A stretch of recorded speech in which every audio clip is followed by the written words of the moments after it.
A lot is changing in the city of Pickering, that is for certain. Our population is growing, the city is densifying, and like I mentioned in my last video, there are proposals for actually now over 75 towers to come to this presently very suburban city. Most recently, a change has been proposed that has really caught my eye as something significant. Something I feel I need to share with all of you, and thus we have this video. My name is Fahad Raymond. I'm a real estate broker who grew up here in Pickering, and I run a team here called the Next Gen team. The changes that I'm talking about here are with regard to the City Center project, which is to take place right here on the grounds of the Pickering Town Center. This was a joint effort by the city and the owners of the Pickering Town Center to create a remarkable landmark city center that would combine increased density and lots of new residential and commercial space with never before seen types of new public use buildings, along with a European-style cobblestone public square. It was really, really cool and really exciting, and talking to many area residents, it was perhaps the most look forward to part of our whole upcoming urbanization. Under the new proposal, however, a lot of this changes, and as a word of foreshadowing, the changes aren't good. So in this video, I'm gonna walk you through first what the original plan was, second, what happened to that original plan, and finally, what the current state of the proposal is and what this means for the future of the city center here in Pickering, Ontario. So settle in, get comfortable, and let's begin this journey together.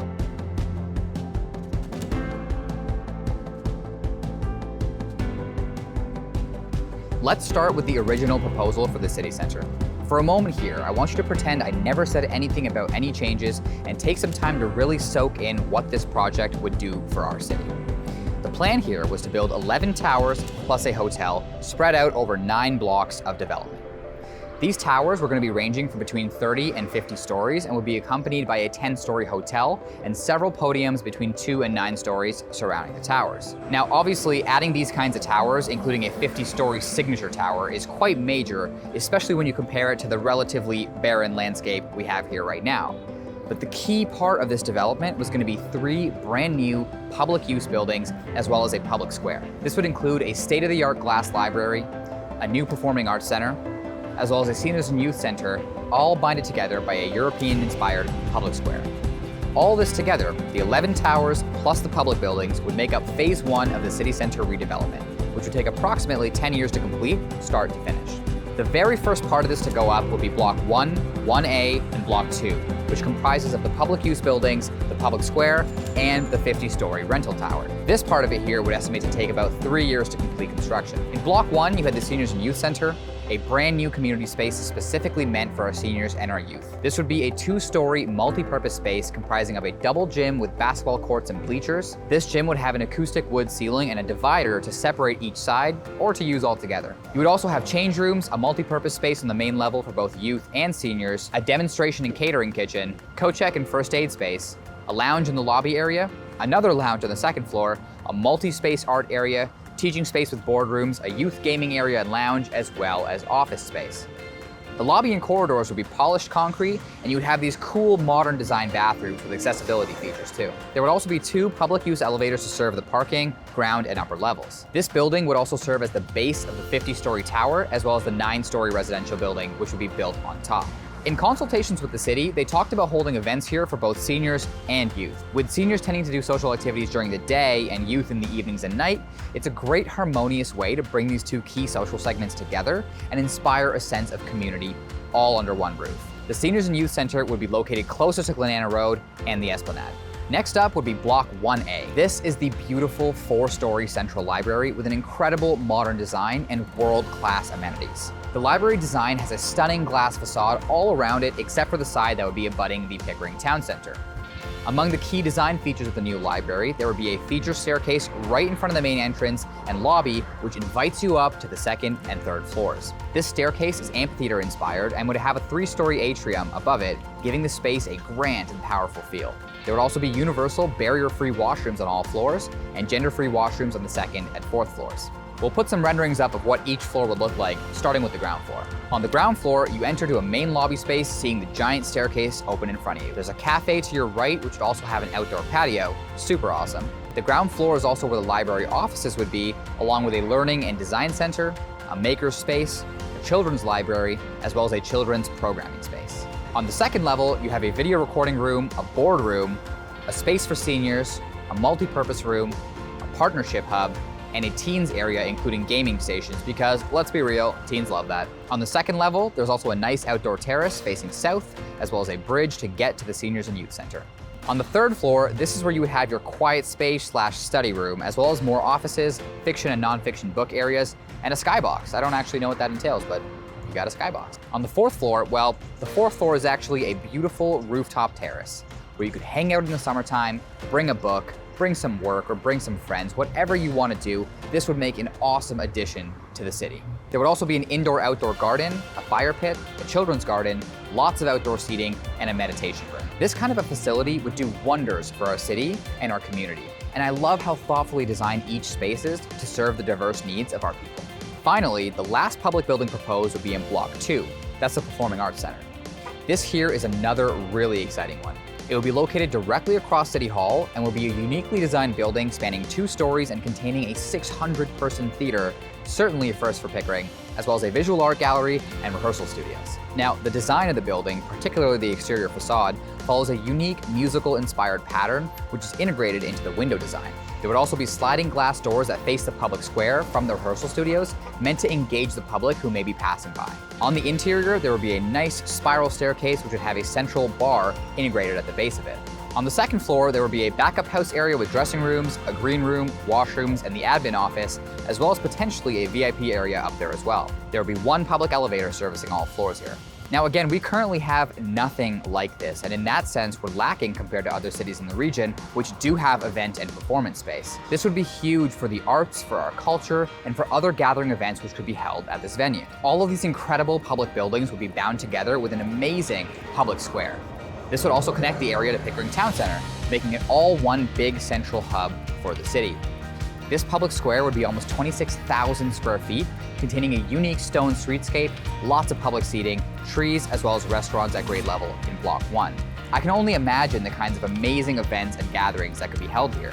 What makes it even better is that this public square area would flow in right from the Esplanade, where we already see some events like Ribfest and the Christmas parades. I could imagine with this new square here, you could open up the possibility of closing the entire stretch off for larger events. It would be so vibrant and so much fun. It's something I'm really a big fan of. In terms of parking, there will be 3 levels of parking in total, with 1 level dedicated for public parking and the other 2 being residential. There will be approximately 338 public use parking spots on this level, with 4 access points spanning each public building, as well as a 50-story tower. Parking would be free for library and public use facilities. The parking garage is to be designed with a civic feel in mind.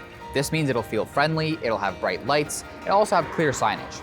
It'll also be where you come to drop off people to use any of the public use buildings to avoid congestion outside. This will happen in a clearly marked drop-off route, and there will be different entrances to the different buildings down in the parking lot.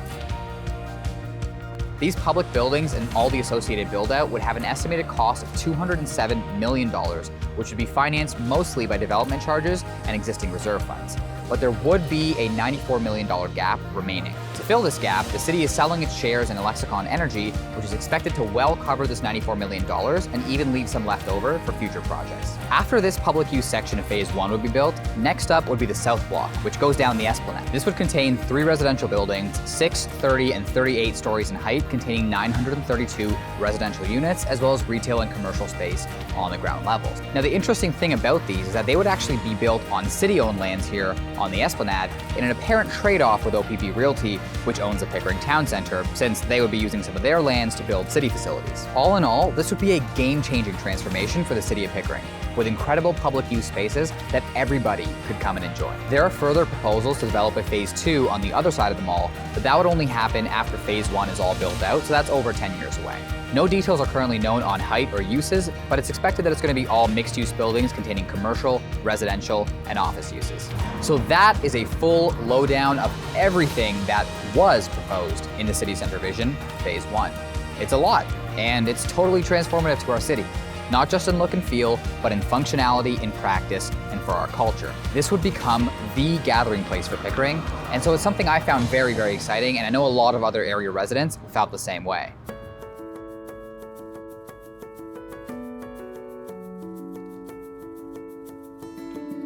Okay, now let's talk about what actually happened to this plan.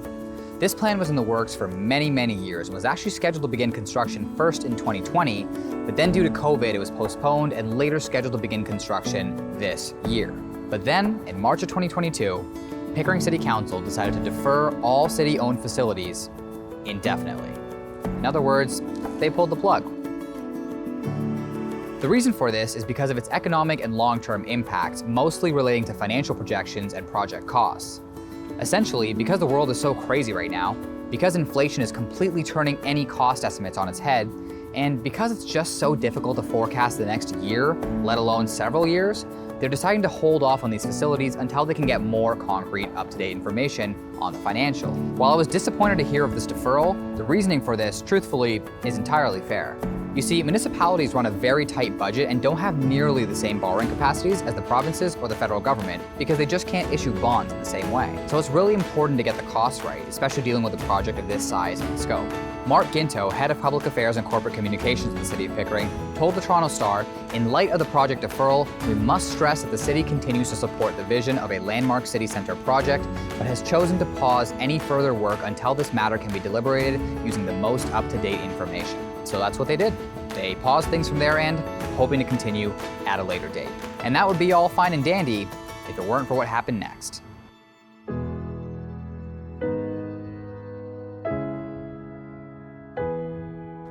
Now, I apologize for the ominous introduction to this part of the video, but I unfortunately feel it's entirely fitting.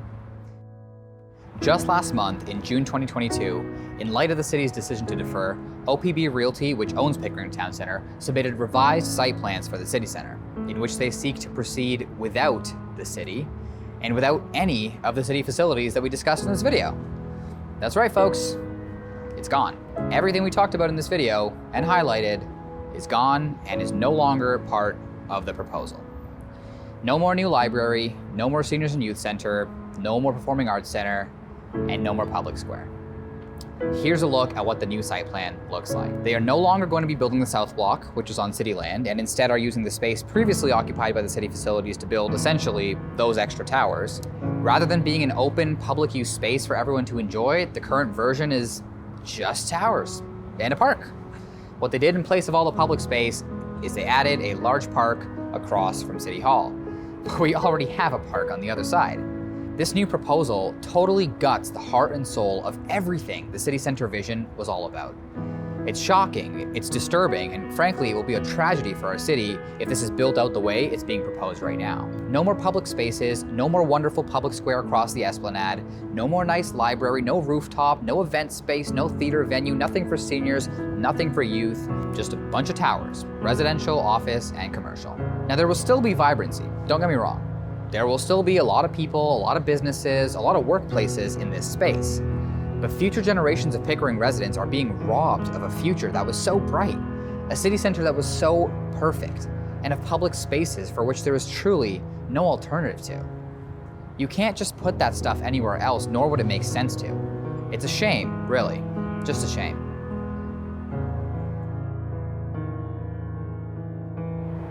For the sake of information, here's what else is proposed under the new changes. You have 10 blocks of buildings to be built one after the other, only once the previous one is complete. There's going to be several towers, 15 in total on this site if you count the several tall podiums that are being proposed. This includes several new tall towers, including a proposal to raise the height of the tallest to 55 stories, to add an additional 53-story tower, and to have 3 additional 50-story towers, along with many others in the 40-story range. So most towers are getting a considerable height boost. I would speculate the reason they want to raise the tallest one to 55 stories is in order to beat out Viewpoint Tower 2 and Universal City Grand, which both recently got approvals to be 53 and 54 stories, respectively. In total, they are proposing 5,100 residential units just in phase 1 of the city center project. That is quite remarkable, to say the least. They've also kept plans to open a Tier 1 hotel on the site, which they hope to open by 2025. As well, they're proposing a number of changes to the bylaws, including parking bylaws, which currently state a requirement of 0.8 spaces per residential unit. They would like to take that down to 0.65 spaces per residential unit. This is consistent with the overall effort to have less cars on site and more people walking or taking transit, something that does make sense for this kind of a development and in this location, with everything from major transit to regional transit to shopping, groceries, and entertainment all just steps away. They also want to change the balcony requirements from currently requiring balconies to be at least 1.5 meters in depth to a minimum of 0 meters in depth.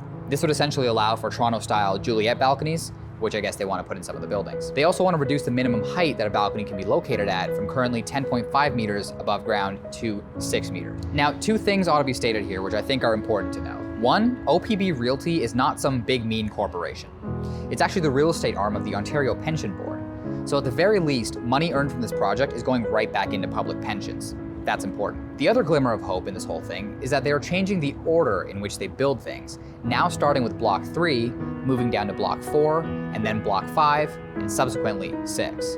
The reason for this seems to be to give the city a chance to hop back on board and once again occupy the space north of this for the city buildings, as that's where they were slated to be. So if that happens and we get the city facilities back, that would be great.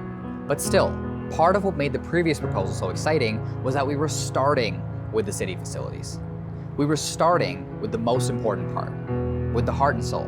And by doing so, you allow a natural dynamic to take place where people start using these facilities and gathering in this area, and uses emerge that you can't quite project outward from the start, right?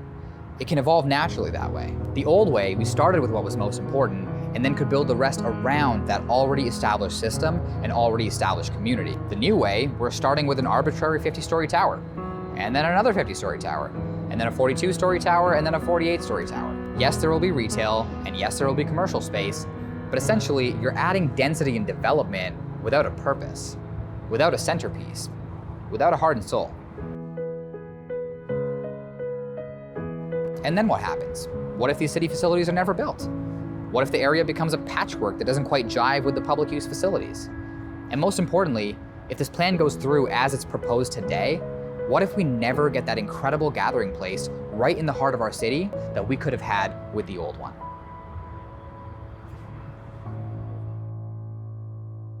And so that leads me to our conclusion. The city center project, as it was previously proposed, was the undisputed highlight of this entire urbanization that Pickering is going through. It was a place so well designed and so strategically located where everything was walkable and connected, and somewhere every single person in the city could come and enjoy. And that was the best part. It didn't matter who you were, where you were from, what your socioeconomic status is. It doesn't matter if you're young or old, rich or poor, there is something for everybody in the old city center plan. And world-class facilities which would enrich our city for generations to come. This new proposal is a setback to say the least, and a tragedy if I may be dramatic. So what can we do about this? Truth be told, I don't have all the answers. But like I always like to say, it all starts with having all the information, which now, after watching this video, you have. So let's keep the conversation going, share this with your friends, share this with your neighbors and other residents, and talk to your city councilors. Let them know how important it is for these city facilities to stay alive and see their way through to fruition as our city grows and develops. In absence of them, none of it feels right. Like I said before, these public buildings in the public square were the heart and soul of future Pickering. I know we're running into costing issues, I know it's hard to forecast, but nothing, and I mean absolutely nothing, could be more consequential for future generations than the decisions made about our one and only city center. So let's keep the dream alive and let's all push for what's right. Let's all do whatever we can to make sure the incredible public facilities I highlighted in this video make it into the final form of what is built here in the city center. Thank you so very much for watching and for your continued support. To see the reaction we've been getting so far and to personally be in the middle of it has been incredibly humbling and has ignited a new feeling of purpose for me. So rest assured, we are going to continue on this front and keep making lots of videos about our future, our past, and everything in between. If you enjoy what you see from us, please go ahead and hit that like and subscribe button. It's absolutely free, but it helps us out tremendously. Additionally, go on ahead to the comment section and be sure to drop your thoughts on this. It's a team effort, and your thoughts here are seen and valued. Thank you so much once again, and I will see you all in the next video.